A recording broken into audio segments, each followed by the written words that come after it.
If you're looking for that software to do your assignments or perform simple 2D analysis, then you should try the NGLab Frame 2D software.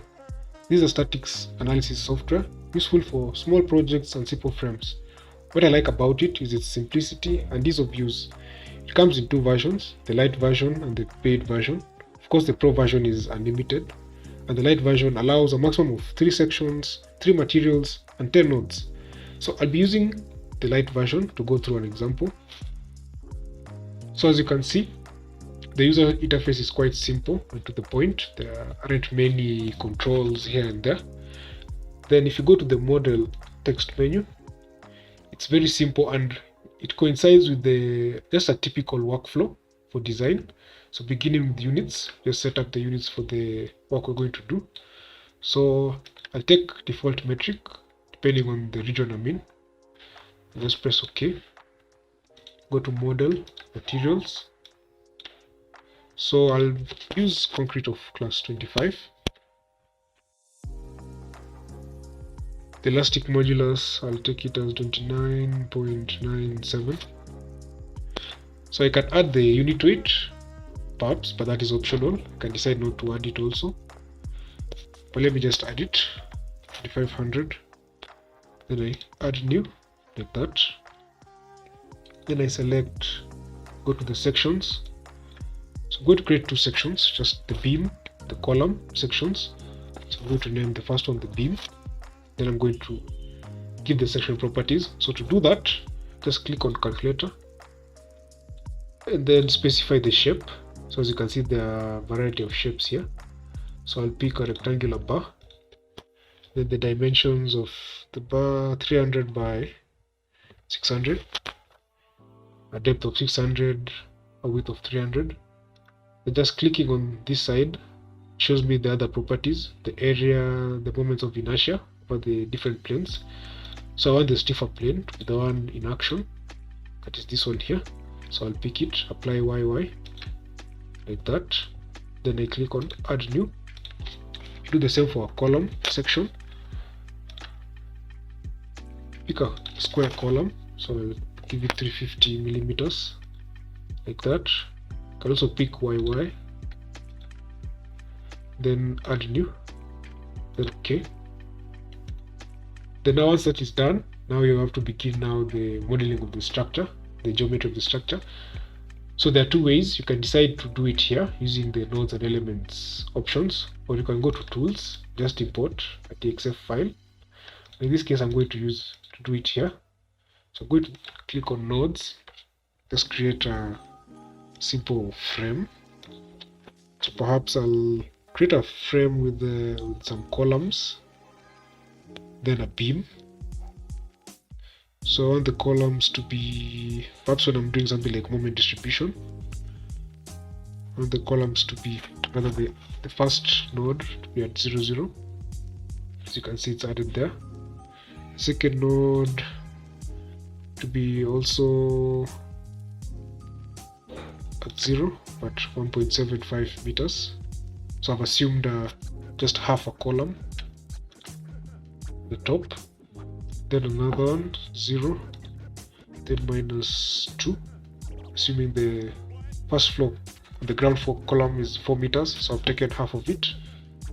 Then the first floor column is around 3.5 meters, then I've just taken half of it. And that's how I'm coming up with this 1.75 and -2. Then I continue. Perhaps I want the beam to be a certain distance or a certain length. So I'll set the x-axis now to be 4.5, then y to be 0, right there. Then I can set up another node at the top, just coinciding with the node 2.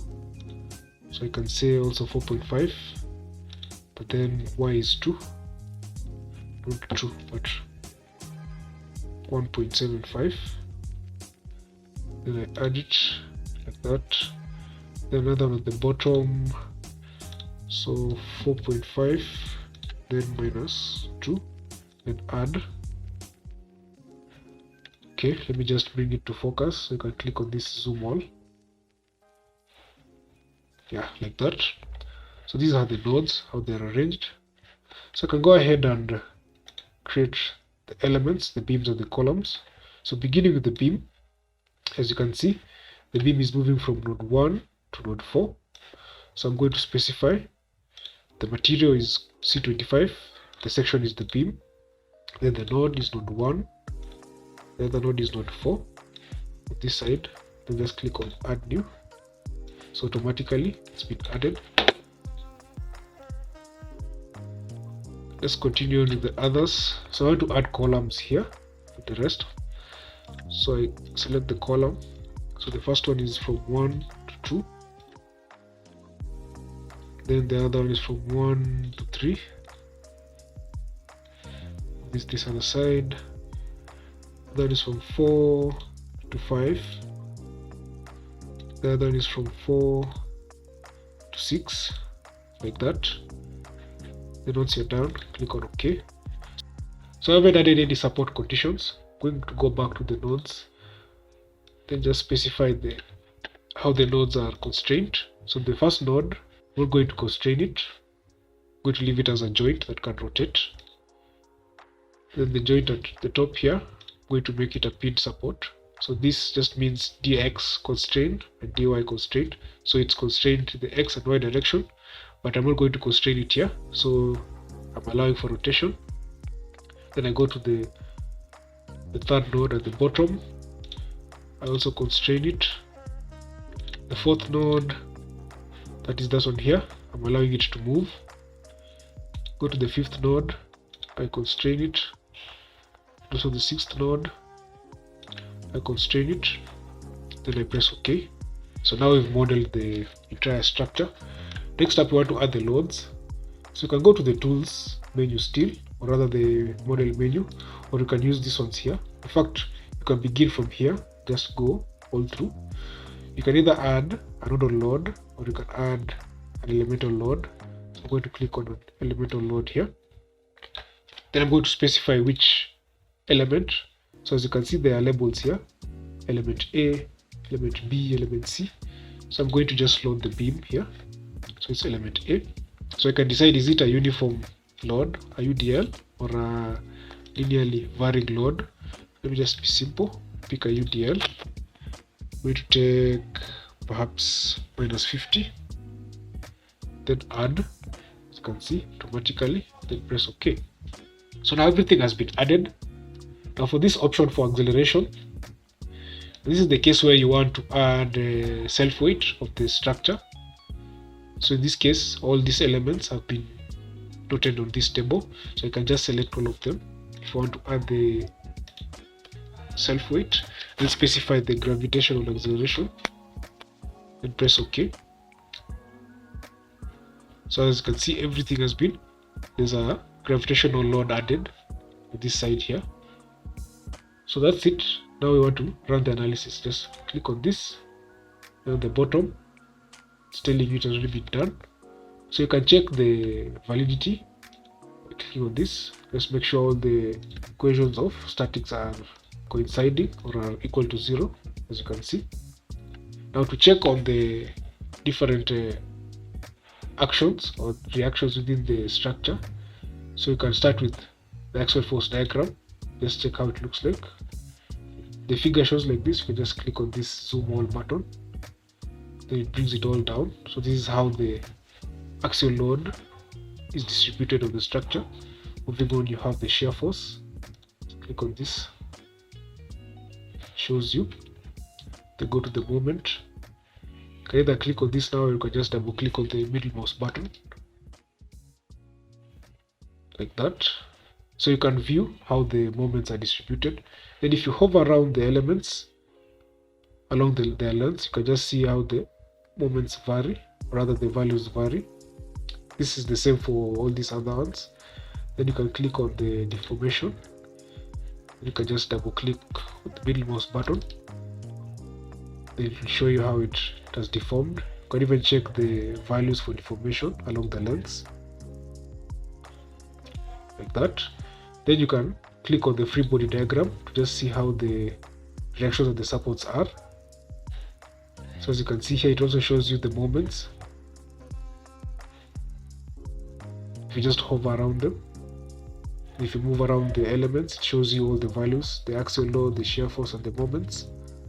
Then if you want a report, you can click on this analysis results. So as you can see here, we have the nodal displacements. It just shows you in tabular form all the nodes, then the displacements, the different directions, and also the rotation. Then if you go to support reactions, it shows you the reactions at the different supports. Then element and forces. So every element shows you the forces at their starts and their ends. So for this case, we have element A, that is this beam here. So it shows you the shear force at the beginning or at the far end, and also the other far end. If you want a full report, you can just click on this full report. So it will generate it. And click on it. Just open it up a bit. Then you can view the whole report for the different values you require. Then you can specify which one you want. Like, you can remove the nodal displacement, the support, the element end forces. Perhaps you just want the model drawing, the shear force, and the bending moment. Then click on apply changes. So we have the shear force, we have the bending moment. Then you also have the model drawing. So you can also export the file, just save report like that. So that's just how this software is simple to use. This software is free to download. You can just check out the link in the description. Hope you found this video useful. You can like and subscribe to the channel for more videos. See you in the next video.